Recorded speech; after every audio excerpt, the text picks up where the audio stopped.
So this right here is identifying the trend 2.0. Just kind of touch up on things. The last video was done a while back, but wanted to update everybody on things that I'm doing now and my SMA and EMAs that I have going on now. And actually, like really identifying the trend simply and easily before we get into everything else inside the course. Okay? Remember, everything's all about the concept. So once you guys understand this concept first, then we could go on with the other things inside the course without an issue. All right. So mainly, you have three directions inside of the main trend. We have uptrend, downtrend, and consolidation range.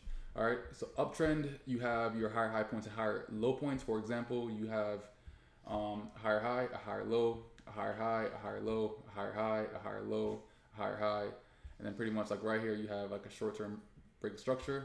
But at the end of the day, this area that looks like a major move of break of structure, it wasn't really being shown on the higher time frames. Wait.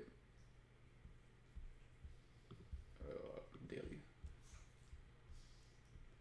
So all right here was literally just like a higher low point on the higher time frame. So like at the end of the day, like I wouldn't really count it as like a major break of structure, but at the end of the day, like it's still considered as a low point, which is just a higher low point on a daily time frame.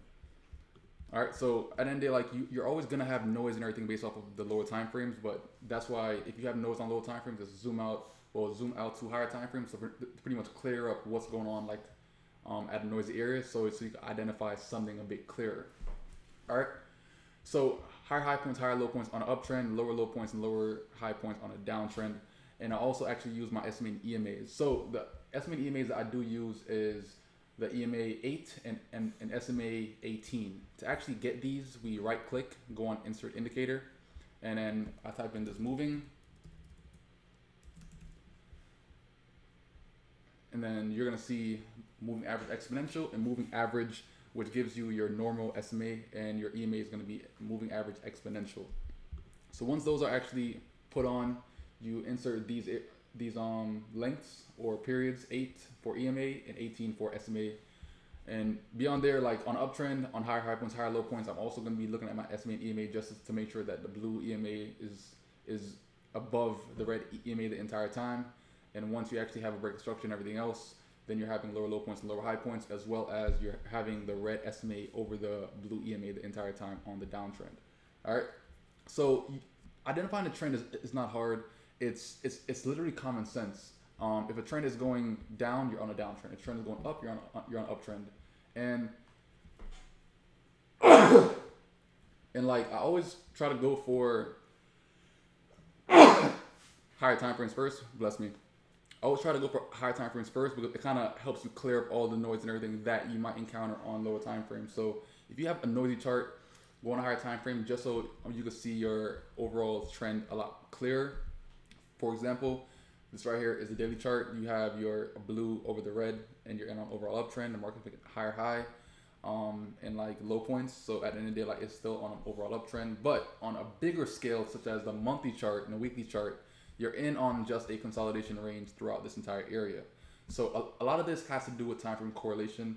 You guys would actually understand all this a bit more throughout the entire course, but also just understand the concept that you're actually getting on every single piece of video, and then at the end of the day, like you're gonna pretty much combine everything to actually give you confluence trading. All right, so every single period does have its own time frame that it looks best on. For example, on UJ, I like to go on H4. I see my higher high points and higher low points a lot clearer, as well as I like to actually identify my SMA and EMAs on this time frame also, and on the daily time frame. So red over blue, overall downtrend, as well as lower low points and lower high points, and on uptrend, higher high points and higher low points, as well as the blue over the red SMA. All right. So this right here is just a quick updated version of my previous video, which was identifying the trend 1.0. This right here is going to be 2.0, as well as the updated SMA and EMAs. So hopefully you guys gain some quick knowledge on that. And yeah, I'll see you guys on the other videos. Peace out.